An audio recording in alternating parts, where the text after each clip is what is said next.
నమస్తే, నేను మీ Gopi. Welcome back to our channel. ఈరోజు మనతో వచ్చరికి పొలిటికల్ అనలిస్ట్ ఇమ్మంది రామారావు గారు ఉన్నారు. సార్ నమస్తే. సార్ నమస్తే బాబు. సార్, ఆంధ్రప్రదేశ్లో కూటమి గవర్నమెంట్ ఫామ్ కాకముందు ఖచ్చితంగా వాలంటీర్ని కొనసాగిస్తూ ఉన్నారు.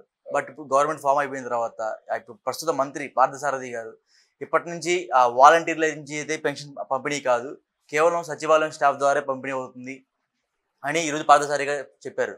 అంటే ఇంకా వాలంటీర్ని తీసేసినట్టుగా. వాలంటీర్ని రిమూవ్ చేయరండి. ఎందుకు చేయరంటే వాళ్ళు ఎలక్షన్ ముందు ఒక ప్రామిస్ చేశారు, అర్హతను బట్టి ఉద్యోగాలు ఇస్తూ ఉన్నారు. There was some technical reason. ఎందుకంటే మీరు 10,000 ఎందుకు తీసుకోవాలి, వై నాట్ 50,000? మీకు స్కిల్స్ ఉన్నాయనుకోండి, ఇంకా దాన్ని డెవలప్ చేసి మీకు సూటబుల్ జాబ్ ఇస్తూ ఉన్నారు. ఆ మాట ఒకవేళ ఊళ్ళో చేసినట్టయితే మనమే అడుగుతాం. సచివాలయం ఉద్యోగులు పని లేకుండా కూర్చుంటున్నారని వాళ్ళే కంప్లైంట్లు ఇచ్చుకుంటున్నారు. ఉద్యోగం జీతాలు తీసుకొని ఉద్యోగం ఇవ్వకపోతే ఎలాగవుతుంది? అందువలన దానికి మామూలుగా చేయించారు కదా, వాళ్ళకి ఏదో అమౌంట్ పే చేస్తారు. గవర్నమెంట్లో ఏ సర్వీస్ కూడా ఫ్రీగా చేయించుకోరు. 2 గంటలు ఎక్కువ చేస్తే ఓవర్ టైం ఇచ్చుకుంటారు, 10 గంటలు అయితే. అలా ఉంటుందన్నమాట. అంటే అఫీషియల్లు చెప్తున్నాను నేను. ఇక్కడ వాలంటీర్ని తీసుకోమంటే మరి వాలంటీర్లు ఏం చేస్తారో కూడా గవర్నమెంట్ చెప్పాలి. ఇంతవరకు ఉన్న వాలంటీర్లు అంటే రిజైన్ చేసిన వాళ్ళు కాక 130,000 మంది వాలంటీర్స్ ఉన్నారంట. 130,000 మంది నుంచి కూడా తొలగిస్తున్నారంట. అందరూ తొలగించి కేవలం సచివాలయం స్టాఫ్ ద్వారా పెన్షన్ అనేది గ్రామంలో ప్రతి ఒక్క వృద్ధాప్యం కానీ లేకపోతే మిగతా పెన్షన్ మొత్తం సచివాలయం స్టాఫ్ ద్వారా అందబోతుందంట. అంటే సచివాలయం స్టాఫ్ ద్వారా అందబోతుందని చెప్పారు, కానీ వీళ్ళు తీసేస్తామని చెప్పలేదు కదా అంటున్నాను నేను. అదే నేను చెప్తున్నాను. ఇక్కడ 130,000 మంది ఉన్నారు. మరి తెలుగుదేశం కార్యకర్తలను ఏం చేస్తారు? నిజానికి ఒక మాటలో చెప్పాలంటే వైఎస్ఆర్సీపీ కార్యకర్తలనే పెట్టుకున్నారు వాలంటీర్స్గా. ఆ జెండా మోసిన వాళ్ళే పెట్టుకున్నారు. మరి ఈ నవరత్నాలు అన్నీ కూడా వాళ్ళ మనుషులుగా ఇచ్చుకున్నారు. అది అంతర్గత వ్యవహారం. మరి వీళ్ళు జెండా మోసిన వాళ్ళ మాట ఏం చేస్తారు? జనసేనలో ఉన్న ఎంతోమంది ఉన్నారు కడుపు కాలిపోయి 10 సంవత్సరాలు ఆకలి దప్పికలతో. వాళ్ళు ఎలాగ ఉపయోగించుకుంటారో కూడా ఆలోచించాలి. అంతే, ఇది అవసరార్థం ఏదో మాట అనేసి ప్రామిస్ చేసేసి ఆ ప్రామిస్ని మర్చిపోతే జనం ఎలా ఊరుకుంటారండి? ఈ 130,000 మందిని తీసుకోవాల్సిందే. దాని మధ్య చూడండి, మీరు చెప్పినట్టుగా స్కిల్స్ చూడండి, స్కిల్స్ డెవలప్ చేయండి, వాళ్ళకి ఉద్యోగాలు ఇవ్వండి. 30 లక్షల ఉద్యోగాలంటే 5 సంవత్సరాల్లో అంటే సంవత్సరానికి 6 లక్షల మంది చొప్పున ఇవ్వాలి కదా. అంటే మీరు అనుకున్న షెడ్యూల్ని, మీరు అనుకున్న మాటని మీరు నెరవేర్చుకోరు కదా. అది ఎలా మర్చిపోతారు? మంత్రి అలా చెప్తాడు. ఇంతవరకు ఏది ఆ బిల్లు పాస్ అవ్వలేదు, ఏం అవ్వలేదు. ఎక్కడ ఆగిందంటే మిగతా వాలంటీర్లు అందరూ కూడా మా మంత్రుల మాటని మేము రిజైన్ చేసామండి, మా ఫోన్లు కూడా వెనక్కి తీసుకున్నాము, మా జీవితాలు ఏమైపోతాయని అంటున్నారన్నమాట. నిన్న పులివెందుల్లో కూడా జగన్మోహన్ రెడ్డి అడిగిన వాళ్ళందరూ వాళ్ళే ఎక్కువ మంది అడ్డారన్నమాట. మా జీవితం ఏం కావాలి? మీరు చెప్పారు, రిజైన్ చేయమని చెప్పారు. ఆ కొడాల నాన్న మీద కేసు అదే, రిజైన్ చేయమని చెప్పారు, రిజైన్ చేసాము. ఇప్పుడు మీరు ఎలా బతకాలి? వాళ్ళు 10,000 అంటున్నారు. వాలంటీర్లు తీసుకున్న ఉద్దేశం అయితే 10,000 ఎందుకు అనౌన్స్ చేయాలి? అంటే ఓట్లు పడతాయని. అది అవుతుంది. ఇప్పుడు అదే అడుగుతారు నేను. అంటే అంత స్వార్థపరుల వీళ్ళు. మీరు ఏదో ప్రజాస్వామ్య విలువలు పడిపోతున్నాయని ఉద్ధరించడానికి వచ్చిన మంత్రులు మీరు గతాన్ని మర్చిపోతే ఎలాగా? మనం అడుగుతాం. గతాన్ని మర్చిపోకూడదు కదా. గతాన్ని ఎలా సాల్వ్ చేయాలో ఆలోచన లేకుండా నువ్వు అభయం ఇచ్చేస్తే ఎలాగవుద్ది? నో, నథింగ్ డే, కుదరదు. అంటే ఇప్పుడు ఇంకా వాలంటీర్లు తీసుకుంటారా తీసుకోరా? ఒక మాట, ఇది వాలంటీర్లని మరలా విధుల్లోకి తీసుకుంటారా తీసుకోరా? విధుల్లో తీసుకుంటారండి. దానికి ఏదో పథకం వేస్తారండి, వ్యూహరచన చేస్తారు. విధుల్లో తీసుకున్నట్టయితే వాళ్ళని గవర్నమెంట్ ఉద్యోగస్తులుగా తీసుకుంటారా, కాంట్రాక్ట్ బేసిస్గా? ఆశా వర్కర్స్ ఉన్నారు కదా, అలా కాంట్రాక్ట్ బేస్లో తీసుకుంటారా? గవర్నమెంట్ విధుల్లోకి వెళ్ళరు, టెంపరీ ఉద్యోగులుగా తీసుకుంటారు, కాంట్రాక్ట్ బేసిస్. అయినా అక్కడ గవర్నమెంట్ ఆఫ్ ఆంధ్రప్రదేశ్ ముద్ర ఉంటుంది. కాంట్రాక్ట్ అంటే 10 ఏళ్ళ నుంచి కూడా కాంట్రాక్ట్ ఉద్యోగులు ఉన్నారు. అలా తీసుకోక తప్పదు, వాళ్ళని అవాయిడ్ చేయ తప్పదు. అంటే మరికొన్ని వార్తలు వస్తున్నాయి, కేవలం గ్రామానికి 3 లేదా 5 వాలంటీర్లు మాత్రమే ఉంటారు అని చెప్తున్నారు. అంటే ఇదివరకైతే ప్రతి ఒక్క గ్రామానికి దాదాపు 20 మంది నుంచి 30 మంది వాలంటీర్ లాగా ఉండేవాళ్ళు. బట్ ఇప్పుడైతే కేవలం 5 వాలంటీర్లు అంట. అంటే వాళ్ళు అనాలోచితంగా చేసిన పని అండి. వైఎస్ఆర్సీపీ 50 మందికి ఒక వాలంటీర్ అండి. 50 మంది ఈ వీధి నుంచి ఆ వీధి అలా తిరిగి రౌండ్ చేసుకుని వస్తే అయిపోతారు.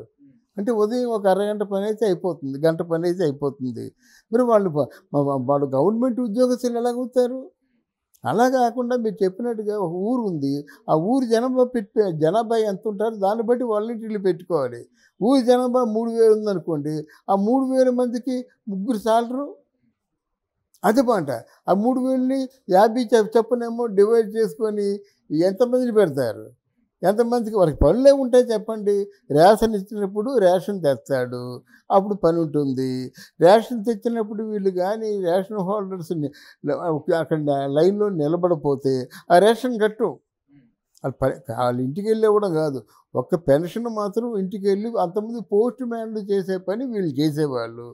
3000 ఇచ్చినట్టయితే 100 రూపాయల కాగితం తీసి వాళ్ళ చేతిలో పెడతారు. అది మాట. అది ఉద్దేశం. చెత్త పన్ను కూడా అలాగే మాటండి. చెత్త పన్ను అయితే ఎలాగిచ్చారంటే వీళ్ళు వసూలు చేసేమన్నారట. వసూలు చేసేసి వాలంటీర్కి 100 రూపాయలు ఇచ్చేవారట.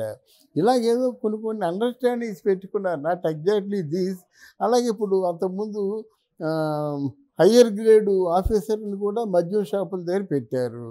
వాళ్ళు BA BEd MA BEd చదువుకున్న టీచర్ని మద్యం షాప్ దగ్గర పెట్టడం, గురుబ్రహ్మ అని పిలుచుకుంటూనే ఆ గురుబ్రహ్మకి మందు బాటిల్ దగ్గర క్వాలిటీ దగ్గర ఎండి దగ్గర పెట్టడం ఎంత అన్యాయం అండి. వాళ్ళు చేసినవన్నీ అన్యాయాలే. అదే పని వీళ్ళు చేస్తే వీళ్ళు చేసింది అన్యాయం వద్దు, ప్రజలు సరిపడతారన్నమాట అండి. ముందు మీ వాగ్దానాలు నెరవేర్చండి. మీ వాగ్దానాల్లో ఒక వాగ్దానం వాలంటీర్స్కి సముచిత న్యాయం చేస్తామన్నారు, తీసేస్తామని ఎక్కడ చెప్పలేదు. సో అమరావతిలో నిన్నటిదాకా ఎటువంటి పనులు జరగలేదు. కూటమి గవర్నమెంట్ ఫామ్ కాగానే వెంటనే పనులు జరిగిపోతున్నాయి, అభివృద్ధి జరిగిపోతుంది, కంపెనీలు వస్తున్నాయంట. మరలా రిజర్వ్ బ్యాంకు సంబంధించిన ఏదో కాంట్రాక్ట్ ఎప్పుడే మొదలైందంట. దాదాపు ఒక 80,000 ఉద్యోగాలు అయితే సంవత్సరంలో అయితే మేము ఇచ్చేయగలమని చెప్తున్నారు. అవునండి. ఇక్కడ అమరావతి ఏంటంటే ఆయన తీసుకున్న ఉద్దేశం ఏంటంటే వీళ్ళు విశ్లేషకులు కూడా హైడ్ చేస్తున్నారు కానీ 33,000 ఎకరాలని పూల్అవుట్ చేశారండి. ఈ 3,000 ఎకరాలను కూడా తీసుకోవడానికి కారణం జగన్మోహన్ రెడ్డి.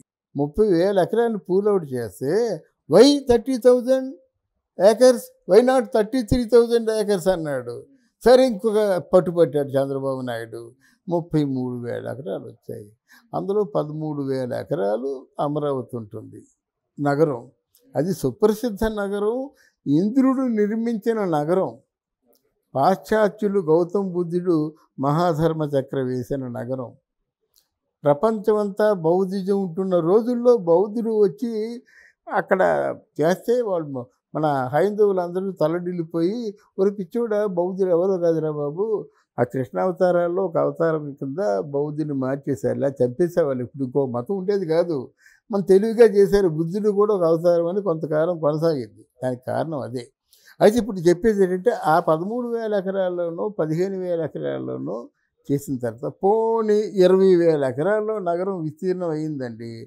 నగరం విస్తీర్ణం అయితే ఎలాగవుద్దంటే ఒక లిమిటెడ్గా ఉంటుందన్నమాట. పోష్గా ఉంటాయి బిల్డింగ్స్ అన్ని.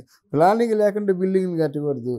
నేను నగరం అవసరం ఎక్కడో ఎక్స్టెన్షన్లో కట్టుకుంటారు కానీ ఒక్కసారి సచివాలయానికి వెళ్ళితే మొత్తం అది అమెరికాలో ఉంటున్నామా జపాన్లో ఉంటున్నామా అనిపించాలి. ఆ విధంగా ఉండాలి. తర్వాత మిగతా 13,000 ఎకరాలు ఉన్నాయి కదా, పోనీ ఎకరానికి ఒక పరిశ్రమ ఇచ్చినా సరే ఎంత అవుతుందండి? ఎన్ని పరిశ్రమలు వస్తాయండి? 13,000 పరిశ్రమలు. ఎకరం కాకపోతే 5 ఎకరాలకు ఒక పరిశ్రమ, అంతకంటే ఎక్కువ అవసరం లేదు కదా. లీజుకి ఇచ్చారనుకోండి, ఈయనలాగా రూపాయికి కాదు, కొంచెం ఎక్కువ అమౌంటే లీజుకి. ₹1,00,000 ఎంతో ఎకరానికి లీజుకి ఇచ్చి వచ్చిన సంపదలో పర్సంటేజ్ ఫిక్స్ చేసుకొని వీళ్ళు విద్యుత్తు ఇవన్నీ రాయితీలు ఇచ్చి దాని తాను వెరిఫై చూసుకొని వాళ్ళతో చెప్పాలి, బేరం వాడుకోవాలి. ఎంప్లాయ్మెంట్ మాత్రం మాకు 50-50 ఇస్తారా, 60-40 ఇస్తారా?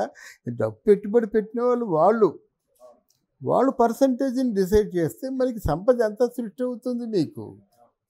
చంద్రబాబు నాయుడికి సత్యానాదేలో ఉన్నాడు. మరి పవన్ కళ్యాణ్ కూడా నాకు తెలిసిన ఫ్రెండ్సే ఇండస్ట్రియలిస్ట్ ఉన్నారని చెప్తున్నారు.